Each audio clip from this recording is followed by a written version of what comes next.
అలాంటి మహానుభావుడి యొక్క పేరును తొలగిస్తూ మన్రేగా చట్టంలో మార్పులు తీసుకురావడాన్ని కాంగ్రెస్ పార్టీ పూర్తిగా వ్యతిరేకిస్తూ ఉంది. కేంద్ర ప్రభుత్వం చరిత్రను తిరగరాసే ప్రయత్నం చేస్తూ ఉంది. అధ్యక్ష, గాంధీ నెహ్రూలని మరిపించే ప్రయత్నం చేస్తూ ఉంది. గాంధీ మహాత్మ చేసినటువంటి త్యాగాలు, ఒక విజనరీగా నెహ్రూ ఈ దేశానికి చేసినటువంటి సేవలు, 12 ఏళ్ళు దాదాపు జైల్లో ఉండి స్వాతంత్ర్యంలో పాల్గొంటున్న మహానుభావుని కూడా మరిపించే ప్రయత్నం చేస్తూ ఉంది.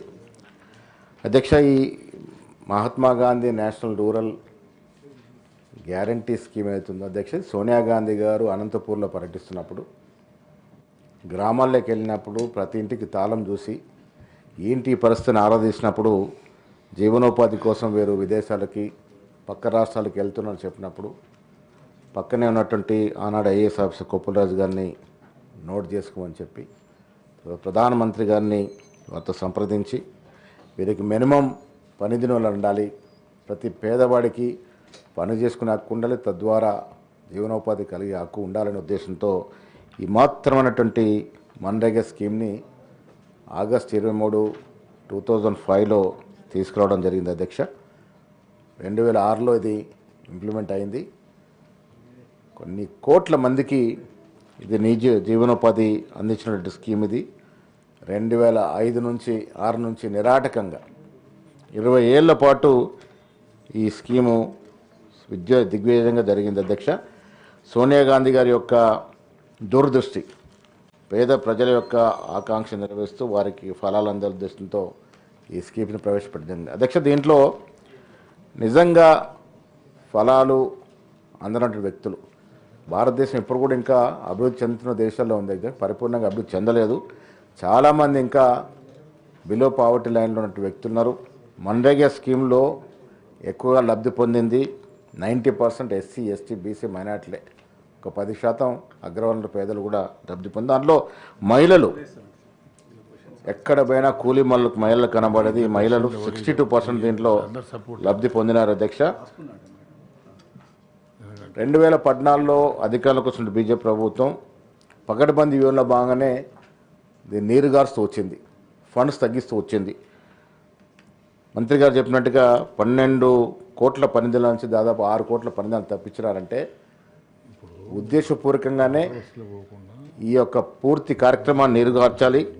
తద్వారా ధనిక వర్గాలకి కేంద్రంలో వచ్చినటువంటి ప్రభుత్వం 12 ఏళ్ళుగా చూస్తూ ఉన్నాం మనం, కార్పొరేట్ సెక్టర్ని పెంచే ప్రయత్నం తప్ప పేదవాని పొట్ట నింపే ప్రయత్నం ఎక్కడా చేయట్లే.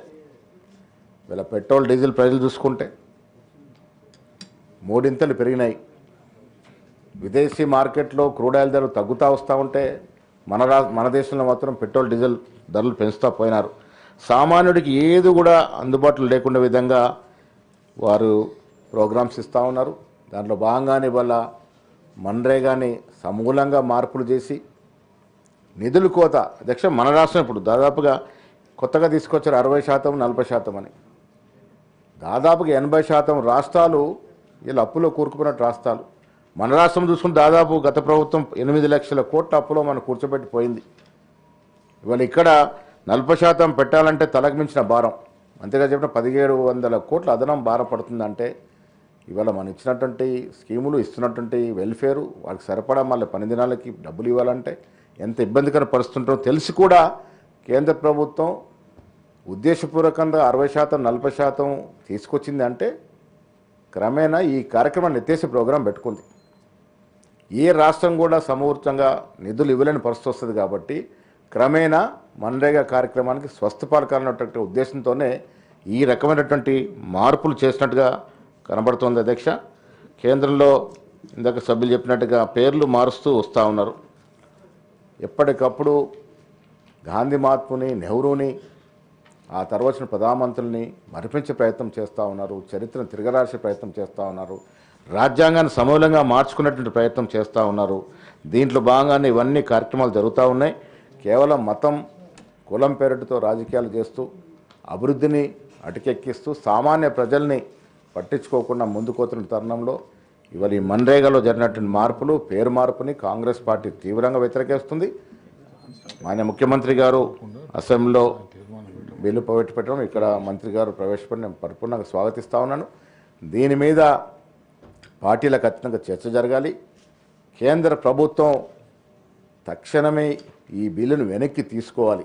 ఇందాక చాలా మిత్రులు చెప్పారు, ప్రజలు కోరుకుంటేనే బిల్లులు, ప్రజలు వ్యతిరేకించినప్పుడు ఎవరి కోసం ఆ బిల్లులు?